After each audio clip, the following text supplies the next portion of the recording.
해를 품은 달이 끝나도 김수현 씨는 쉽게 떠나보낼 수 없을 것 같았는데 안방극장은 벌써 새로운 드라마 그리고 새로운 아리가 시작됐습니다. 어떤 소식인지 자세한 이야기 머니투데이 전영화 기자와 함께 알아보겠습니다. 안녕하세요. 안녕하세요. 네, SBS, KBS 측에서는 해를 품은 달이 좀 끝나기만을 기다렸다고 할까요? 해품달이 종영을 하자마자 또 지상파 3사에서 일제히 새로운 수목 드라마를 내놨죠. 네, 그렇습니다. MBC에서는 더킹 투 하츠가 방송을 했고 KBS 네. ETV에서는 적도의 남자가 네. 그리고 SBS에서는 옥탑방 왕세자가 동시에 방송이 됐는데요. 새 드라마 모두 취향에 따라서 선호가 분명히 갈릴 드라마라서 이래저래 시청자들은 행복한 고민에 빠질 것 같습니다. 예, 어떤 드라마를 선택해야 할지 참 어려울 정도로요. 세 드라마 모두 매력적인데요. 아무래도 시청자들의 관심은 김수현 씨의 뒤를 잇는 후속 주자가 이제 이승기 씨냐 박유천 씨냐가 될 것 같은데요. 엄태웅은 아니라는 말씀이신 거죠? 아니, 나이대가 비슷하니까요. 아무래도 꽃미남 계보를 따라가면서 열풍을 이어올 수 있느냐가 관심일 텐데요. 네. 더킹 투 하츠의 이승기와 옥택방 왕세자의 박유천이 그런 점에선 정면 승부를 벌이고 있습니다. 초반 시청률은 이승기의 승리라고 할 수 있는데요. 더킹 투 하츠는 21일 첫 회가 나란히 방송됐을 때 16.2%를 기록했고 옥탑방 왕세자는 9.8%를, 적도의 남자는 7.7%의 시청률을 각각 기록을 했습니다.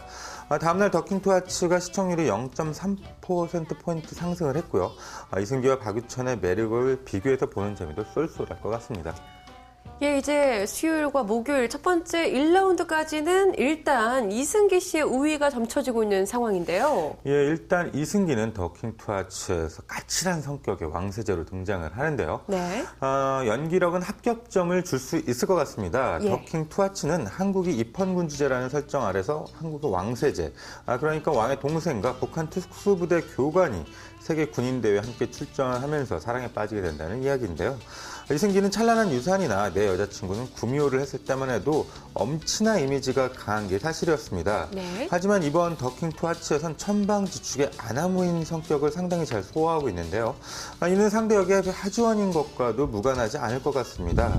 하지원은 매 작품마다 상대방을 빛나게 해주는 리액션 연기의 대가이기도 한데요. 이승기의 천방지축 연기를 하지원이 때로는 수줍고 때로는 능청스럽게 받아주면서 더욱 효과가 나는 것 같습니다. 예, 그런가 하면 또 다른 왕세자예요. 이승기 씨한테 맞서는 이 박유천 씨는 어떤가요? 박유천 같은 경우는 네. 성균관 스캔들로 연기자에 성공적으로 데뷔한 듯 했었죠. 하지만 예. 다음 작품인 미스 리플리로 성균관 스캔들이 작품 덕에 반짝했냐는 평을 들었습니다. 성균관 스캔들에선 매력을 철철 발산했던 것과는 달리 미스 리플리에선 이도저도 아니었으니까요. 그런데 옥탑방 왕세자로 성공적으로 다시 돌아왔다고도 할 수 있을 것 같은데요. 옥탑방 왕세자는 조선시대 왕세자가 빈국의 죽음을 파헤치다가 부하 3명과 함께 현대로 오게 되면서 겪는 일을 그린 드라마입니다. 조선시대에 살던 사람들이 단숨에 현대로 왔으니 모든 게 낯설 수밖에 없을 텐데요. TV 드라마에서 활을 쏜다고 TV를 부수고 전자밥솥에서 밥이 닫았다는 소리가 나오자 무엄하다 하면서 또 부시죠. 박유천은 이런 코믹한 해프닝에서 능청스럽게 연기를 펼치면서 웃음을 자아내는데요. 앞으로 전개가 어떻게 될지 사뭇 궁금하게 만듭니다. 네, 그렇습니다. 참 재미난 요소들이 많이 있는 것 네. 같은데요. 좀 더 지켜봐야 하겠지만요. 이렇게 이승기 씨의 우위가 계속해서 좀 이어질까요? 그렇습니다. 아무래도 더킹 투 하츠는 시쳇말로 소위 마케팅 바를 좀 먼저 잘 받았다고 할 수 있을 것 같은데요. 네네. 배트맨 바이러스의 이재규 PD의 작품인데다 이승기와 하지원이 호흡을 맞췄으니까요. 초반 시청률이 상대적으로 높았던 건 그만큼 시청자들이 궁금했다는 뜻이기도 할 테고요. 물론 기본적으로는 재미가 있었으니까 그 시청률이 나았겠죠. 하지만 해를 품은 달처럼 압도적인 우위를 자랑할 것 같으냐면 아니올시다라고 답을 해야 될 것 같은데요. 네. 경쟁작의 기세도 만만치 않을 뿐더러 더킹 투 하츠도 상대적으로 약점이 분명히 있다고 생각이 듭니다. 더킹 투 하츠가 약점이 있다고요? 약점이라면 어떤 게 있을까요? 이 향후 전개에 따라서 다르겠지만 아직 네. 시청자들은 가상 설정이나 판타지에 그렇게 익숙하지는 않습니다.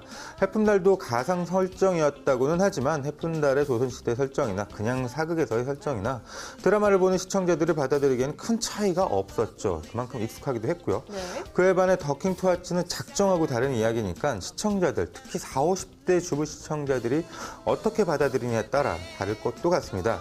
이재규 PD는 다모나 베토벤 바이러스 등 전작들이 신선해서 큰 화제를 모으긴 했는데요. 전작 중 시청률이 그야말로 대박이라고 나타난 건 하나도 없습니다. 신선해서 2030 세대를 사로잡기는 했지만 중년 시청자들은 아무래도 낯설어 한다는 뜻인데요. 이번엔 어떻게 다를지도 관건일 것 같습니다.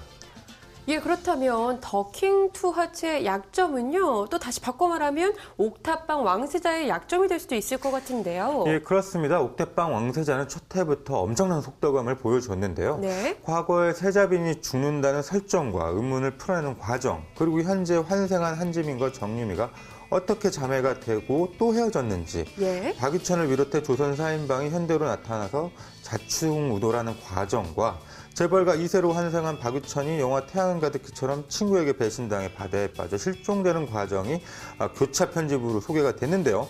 설명만 들어도 정신이 없는데 이걸 굉장히 빠르고 간결하게 보여줬습니다. 네. 그래서 신선함이 더하기는 하는데 이런 방식이 익숙하지 않은 시청자들은 이야기 전개를 쉽게 따라가지 못할 수도 있고요. 옥탑방 왕세자는 현대 인물들이 그 왕세자를 실종된 재벌 2세로 오해하면서 벌어지는 일들이 앞으로 벌어질 텐데요. 그 과정에서 점점 이야기 전개가 쉬워지겠지만 현대와 과거를 오가는 설정과 뚜렷한 캐릭터들이 어떻게 풀릴지가 관건일 것 같습니다. 예, 비슷한 나이대의 주인공들이 좀 등장을 하고 네. 왕세자가 등장하다 보니까 얘기가 좀 한쪽으로 치우치게 됐는데요. 그렇다면 적도의 남자는 또 어떤지 궁금해요. 시청률은 가장 안 나왔지만 적도의 남자도 만만치 않은 다크호스가 될 거라고 생각이 드는데요. 예. 적도의 남자는 주먹을 잘 쓰는 남자와 머리 좋은 남자가 친구가 됐다가 주먹 잘 쓰는 남자의 아버지가 자살로 위장돼서 죽자 복수를 꿈꾸면서 벌어지는 이야기인데요. 전통파 드라마라고 할 수 있습니다. 네. 엄태웅과 이보영, 이준혁 등 출연진이 상대적으로 화제에서 밀리긴 합니다. 하지만 이야기 전개가 묵직해서 마니아 팬들이 생길 것 같고요.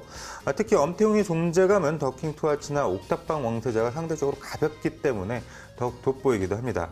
새 드라마가 어느 순간 시청률에 큰 차이가 없어지는 순간이 다가오면 그때야말로 적도의 남자가 진가를 드러내지 않을까라는 생각도 들고요. 예. 아무래도 젊은 감각이 힘든 시청자들은 적도의 남자가 더 편할 수도 있다는 생각이 듭니다.